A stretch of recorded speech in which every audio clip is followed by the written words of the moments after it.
NFL draft is a way in which teams replenish their talent. They might have lost guys in free agency. They might have lost guys due to retirement.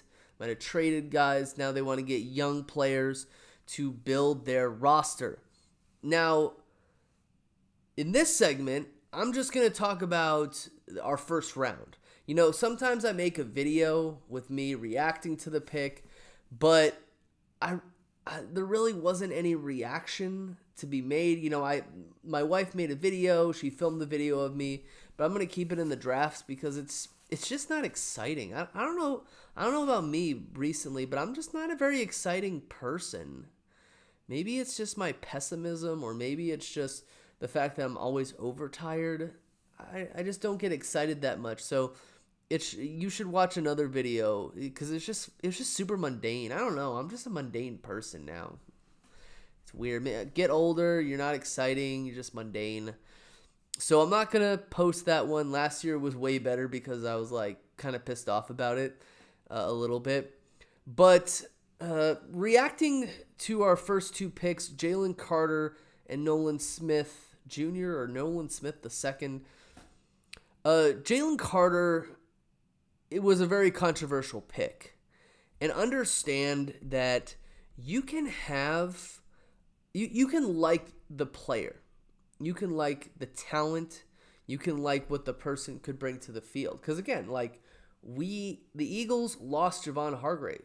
He's on the 49ers right now. Signed a big $84 million 4-year contract.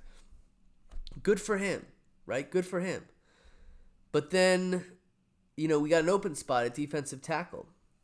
And you need to replenish with a guy that you think will do well. Now, Howie Roseman, who is the Philadelphia Eagles GM, who, when he's really, really good, he's a wizard and everybody loves him. And then when the Eagles have a bad season, Eagles fans just hate him and think that I'm his burner account. So that is the situation. Howie Roseman isn't the kind of guy who picks controversial players. He's not the kind of guy who takes players with character flaws. Or else we'd probably have DK Metcalf right now. And who knows what would have happened with our organization. We might still have Carson Wentz today. We might still have Doug Peterson today. We might not have gone to that Super Bowl last year. But he doesn't pick controversial guys. He doesn't pick guys with character flaws. So that is what made this pick so baffling to me, because he usually doesn't do that. Now, there are upsides and downsides to it. You know, Micah Parsons is a guy who I remember had sexual assault allegations, and they still picked him, and he's turned out great. There are also players like, I don't know, Reuben Foster, that one running back for Washington, who his name escaped. He was like an LSU player. I remember the Eagles interviewed him, and it didn't go very well. And then both dudes got arrested. One of those dudes is serving a lot of time. So it's really risky. And we all know what Jalen Carter did, or is accused of doing. Racing drunk. And it ended up in the deaths of a teammate, and I think it was a recruiter or something, a female recruiter, and they were at a strip club, which, do your business. I didn't really care that much about that stuff. I think that stuff should be a lot less taboo in society. Just let people do whatever they want to do as long as they're safe. Obviously, strip clubs aren't really the safest places, but it's no matter. But obviously, if you're a guy who's driving drunk and you're racing and it may or may not have led to the death of two people, well, that's bad. And that's a bad character thing. And does that give me pause about him as a person? Well, it did when it happened. It did when the news came out, and when it came to him weighing too much at the pro day or the combine and him not performing. All of that stuff kind of stays in the back of your mind. So when people come out and they say, hey, he might not be the best player, he might not be the best teammate, he might need some more maturing to do, well, yeah, that gives me a lot of pause and a lot of trepidation. Okay, we saw what he was able to do on the field. Obviously, I don't really like the combine. The combine workouts, some of that stuff you can train for, like Mike Mamula, and you end up looking like a top 5 player, and then you end up being not a top 5 player. Now, Mike Mamula was decent, serviceable, but he wasn't a first round guy during his career. So, in my mind, it gives me pause. It gives me a lot of trepidation. Obviously, he's a very talented guy. He's a very talented player. He should be excited about where he was drafted, or the point that he was drafted. Obviously, the Eagles possibly looking at Bijan Robinson. Once the Falcons took him, they traded up with the Bears because they were worried that the Bears might take him. That's a situation where Howie Roseman kind of got rocking a hard place. He kind of got taken aback. Maybe he kind of got taken to the woodshed by Chicago, because you think like Chicago's not going to take him. Why would you trade up if they were willing to trade up with you? Maybe they were going to take him but wanted the compensation. I don't know.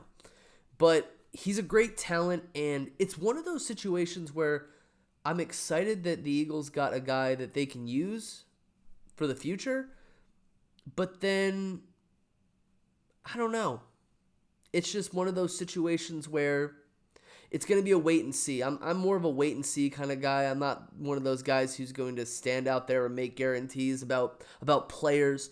But I am going to be one of those people who kind of just sits back and I say, look, this is the situation that we're in, and hopefully it turns out as a positive for us. Then the Eagles picked at the end of the first round at the 30th overall pick, because Miami lost their pick, and they ended up drafting Nolan Smith, who also played for the Georgia Bulldogs. It's seeming like Howie Roseman, he really likes Georgia, which is weird because isn't he a Florida fan? That's kind of weird. Maybe he just saw Georgia win the last 2 national titles and we're like, yeah, we need them. We need those players. Because the Eagles drafted more than just 2 Georgia players in this draft, and they have more than just 2 Georgia players from the last 2 national title games. So it was either Brian Branch to me or it was Nolan Smith. I'm the kind of guy who's like, dude, we need a safety. We really need a safety. We got to get this safety problem solved, because if we don't get this safety problem solved, well, then we're going to end up the way that we were from when we lost Brian Dawkins in 2009 all the way to 2014 when we got Malcolm Jenkins. And believe you me, those situations were not situations that I really wanted to be in. Okay, because we didn't have a safety. And we were promised for years, oh, we're going to get a good safety. Oh, you're going to get a good safety. But we didn't. We didn't. And it was just very depressing as an Eagles fan, because we never had a good safety. Outside of Quentin Michael, but Quentin Michael was gone shortly after. So we really had to deal with a lot in the secondary that wasn't a good situation to be in. But the Eagles also kind of have a hole at that outside linebacker / edge rusher position. Right before the pick, I was like, I saw a lot of people who were like, yeah, he's just not that good. He's not really a clone of Hassan Riddick, even though they're about the same size. He's got issues in pass rush. He's small. So that kind of took me aback. Again, like, do we really want to do this? Maybe we could just get a safety. But the Eagles pick Nolan Smith Jr. or the second or whatever he's going to call himself. And now we got a good outside linebacker / edge rusher, possibly, hopefully, crossing your fingers. You never know about these situations. The draft is such a crapshoot. It really depends on where you go. And I'm hoping that the system is good enough so that he can be a good player on the Philadelphia Eagles. And that is just what you're praying for when it comes to the draft.